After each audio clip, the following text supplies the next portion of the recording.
अब तक की 5 अहम खबरें। उत्तर प्रदेश में हिंदू लड़के से 7 फेरे लेकर मुसलमान से हिंदू बनी फरहाना। सोशल मीडिया पर लोगों ने भगवा लव ट्रैप पर साधा निशाना। पिछले कई महीनों से कितनी मुसलमान लड़कियां हिंदू लड़कों के साथ प्रेम प्रसंग में आकर शादी करके हिंदू धर्म को अपना रही हैं। और यहाँ तक कि कुछ दिन पहले भी सोशल मीडिया पर एक वीडियो बड़ी तेजी से वायरल हो रहा था, जिसमें एक साथ कई मुस्लिम लड़कियों की हिंदू लड़कों के साथ शादी करवाई गई और उसे घर वापसी का नाम दिया गया। वहीं आज भी एक वाकया उत्तर प्रदेश के बरेली से सामने आया है, जहां शेरगढ़ की निवासी फरहाना का पढ़ाई के दौरान वीरेंद्र कश्यप से परिचय हुआ। दोनों साथ साथ स्कूल जाते और दोनों में प्रेम हो गया। वहीं 23 जुलाई की रात को फरहाना वीरेंद्र के साथ घर छोड़कर भाग गई और दोनों ने कई दिनों तक भटकने के बाद मंदिर में जाकर शादी कर ली।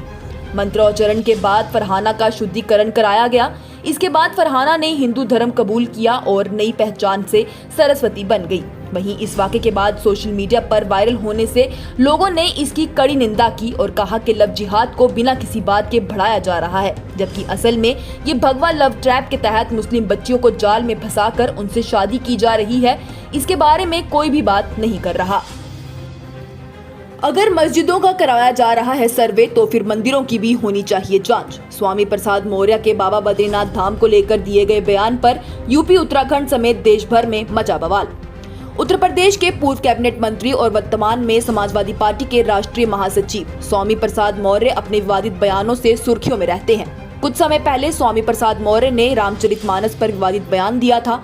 उनके इस बयान पर भाजपा समेत तमाम हिंदू संगठनों ने सपा नेता स्वामी प्रसाद मौर्य की कड़ी आलोचना की। अब एक बार फिर सपा के राष्ट्रीय महासचिव मौर्य ने उत्तराखंड में स्थित बाबा बद्रीनाथ धाम पर विवादित टिप्पणी की है। सपा नेता की गई इस विवादित टिप्पणी पर वाराणसी में तमाम हिंदू संगठनों के साथ वकीलों ने मोर्चा खोल दिया।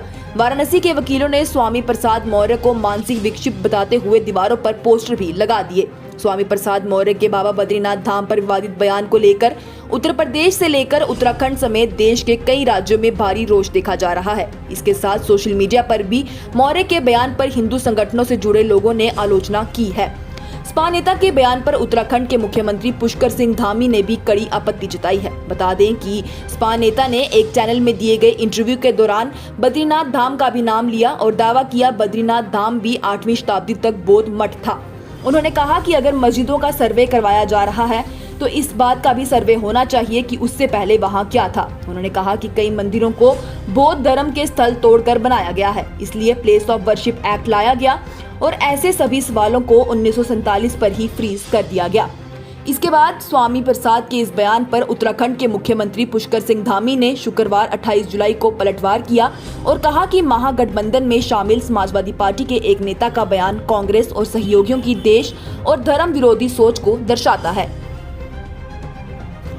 इंडिया नाम है गुलामी का प्रतीक, इसे संविधान से हटाया जाए। राज्यसभा में बीजेपी सांसद ने उठाई मांग। आने वाले लोकसभा चुनाव में सत्ताधारी नेशनल डेमोक्रेटिक अलायंस का मुकाबला करने के लिए बने 26 विपक्षी दलों के गठबंधन का नाम INDIA Indian national developmental inclusive alliance रखने का मुद्दा गरमाया हुआ है। इसी बीच भारतीय जनता पार्टी के एक सदस्य ने राज्यसभा में देश को संविधान से इंडिया शब्द हटाने जाने की मांग की है। राज्यसभा में भाजपा के सदस्य नरेश बंसल ने विशेष उल्लेख के जरिए ये मांग की और इंडिया नाम को गुलामी का प्रतीक और दास्ता की बेड़ी करार दिया।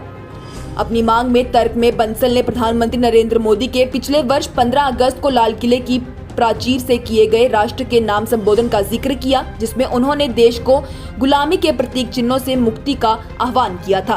बंसल ने कहा कि पिछले 9 वर्षों में प्रधानमंत्री मोदी ने कई मौकों पर गुलामी का प्रतीक को हटाने की मांग की है। भाजपा सदस्य ने कहा कि अंग्रेजों ने भारत का नाम बदलकर इंडिया कर दिया। उन्होंने कहा कि स्वतंत्र सेनानियों और बलिदानियों की मेहनत के कारण 1947 में देश आजाद हुआ और 1950 में संविधान लिखा गया, India that is Bharat, India जो कि भारत है। उन्होंने कहा कि देश का नाम सदियों से भारत ही रहा है और इसी नाम से पुकारा जाना चाहिए। उन्होंने कहा कि भारत का अंग्रेजी नाम इंडिया शब्द अंग्रेजों की गुलामी का प्रतीक है। बंसल ने कहा कि आजादी के अमृतकाल में गुलामी के प्रतीक को हटाया जाना चाहिए। उनकी मांग है कि संविधान के अनुच्छेद में एक संशोधन कर इंडिया दैट इज हटाया जाए और इस पुनः पावन धरा का नाम भारत रखा जाए। उनका कहना है कि भारत माता को इंडिया नाम रूपी इसकी गुलामी की बड़ी से मुक्त किया जाए। भाजपा सांसद की इस मांग ऐसे समय में आई है जब विपक्षी दलों ने एकजुट होते हुए अपने गठबंधन का नाम INDIA यानी कि इंडिया रखा है। प्रधानमंत्री मोदी ने पिछले दिनों इंडिया की तुलना इंडियन मुजाहिदीन और पॉपुलर फ्रंट ऑफ इंडिया जैसे आतंकी संगठनों से करते हुए कहा कि नाम बदल लेने से किसी के चरित्र में परिवर्तन नहीं हो जाता। विदेश मंत्री S जयशंकर ने भी विपक्षी गठबंधन पर निशाना साधा।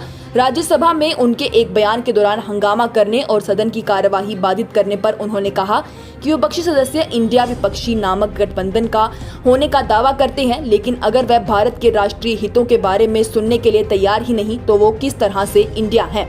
संसद में मौजूद सत्र के इस बारे में ये देखा गया कि जब सत्ता पक्ष के सदस्य सदन में मोदी मोदी के नारे लगाते हैं तो विपक्षी सदस्य इंडिया इंडिया के नारे लगाते हैं। मणिपुर में जो हो रहा है वो सब है सरकार की साजिश, अखिलेश यादव का बड़ा बयान। मणिपुर में पिछले 3 महीनों से लगातार तशद्दुद भड़की हुई है। कुकी बिरादरी की औरतों को बिना कपड़ों के सड़कों पर घुमाया जा रहा है, उनका बलात्कार किया जा रहा है और फिर उन्हें जान से भी मार दिया जा रहा है। पिछले 3 महीनों से मणिपुर में इंटरनेट सेवाएं बंद थी, जिसकी वजह से वहां के हालातों के बारे में पता नहीं चल पा रहा था। लेकिन अब जैसे जैसे कुछ जगहों पर वहां इंटरनेट खोला जा रहा है, वहां से निकल करके दिल दहला देने वाले और इंसानियत को शर्मसार कर देने वाली तस्वीरें सामने आ रही हैं। वहीं इस मामले पर विपक्षी दलों का लगातार कहना था कि प्रधानमंत्री कोई बातचीत करें या संसद में आकर इस मुद्दे पर बोलें, लेकिन प्रधानमंत्री की तरफ से इस मामले पर कोई भी बात नहीं की गई। वहीं इस मामले को लेकर आज समाजवादी पार्टी के अध्यक्ष अखिलेश यादव ने सरकार पर बड़ा बयान दिया। अखिलेश यादव ने कहा कि मणिपुर में जो कुछ भी हो रहा है वो सब सरकार करवा रही है, उनकी जानकारी में सब कुछ हुआ, फिर आखिर ऐसी घटनाएं और तस्वीरें सामने आ रही हैं। इससे ये साफ होता है कि ये सब वो ही करवा रहे हैं और यही सब कारण बन रहा है कि सरकार लोकसभा में सबके सामने नहीं आ पा रही। उन्होंने कहा कि जिस दिन प्रधानमंत्री ने लोकसभा की सीढ़ियों पर सर रखा था तो लोगों को लगा था कि देश मजबूत होगा, लेकिन आज यही सरकार लोकसभा का सामना नहीं कर पा रही। राहुल गांधी की बढ़ सकती है मुसीबतें, NCPCR ने दिल्ली हाई कोर्ट में किया हल्फनामा दाखिल। कांग्रेस नेता राहुल गांधी की मुसीबतें बढ़ सकती हैं। National commission for protection of child right इसकी वजह है। उसने दिल्ली हाई कोर्ट में एक हल्फनामा दाखिल किया है। इस हल्फनामे में NCPCR ने बताया कि कांग्रेस नेता राहुल गांधी का दिल्ली रेप पीड़िता के माता पिता के साथ अपनी तस्वीर सोशल मीडिया पर पोस्ट करना कितना गंभीर अपराध है। उनके खिलाफ कार्रवाई होनी चाहिए। ट्विटर ने पोस्ट को हटाने के बजाय उसे रोक रखा है। ये तस्वीर शेयर करने के लिए राहुल गांधी के खिलाफ FIR दर्ज करने के अनुरोध वाली याचिका पर अदालत में कमीशन ने अपनी स्थिति साफ की है। कमीशन ने कहा कि जुवेनाइल जस्टिस लॉ के अलावा पॉक्सो एक्ट और भारतीय दंड संहिता में भी किसी नाबालिग पीड़िता की पहचान एक का खुलासा करना दंडनीय अपराध है। NCPCR ने अपने हल्फनामे में कहा, राहुल गांधी ने नाबालिग लड़की की पहचान उजागर की है। अपने सोशल मीडिया अकाउंट पर उन्होंने नाबालिग पीड़िता के माता पिता के साथ अपनी मुलाकात की एक तस्वीर पोस्ट की। राहुल गांधी का tweet post juvenile justice law 2015 के प्रावधान का उल्लंघन है। इसमें यह साफ तौर से कहा गया है कि परिवार की जानकारियों समेत ऐसी कोई जानकारी मीडिया के रूप में प्रकाशित नहीं की जानी चाहिए जिससे किसी भी नाबालिग पीड़िता की पहचान हो सकती है। ऐसे में अगर राहुल गांधी के खिलाफ अपराध साबित हो जाता है तो जुवेनाइल जस्टिस लॉ 2015 के तहत सजा 3 से 7 साल के बीच में कारावास यानी कि जेल की होगी। ये थी अब तक की 5 अहम खबरें। लेटेस्ट अपडेट्स के लिए देखते रहिए न्यूज़ इनसाइडर 24/7।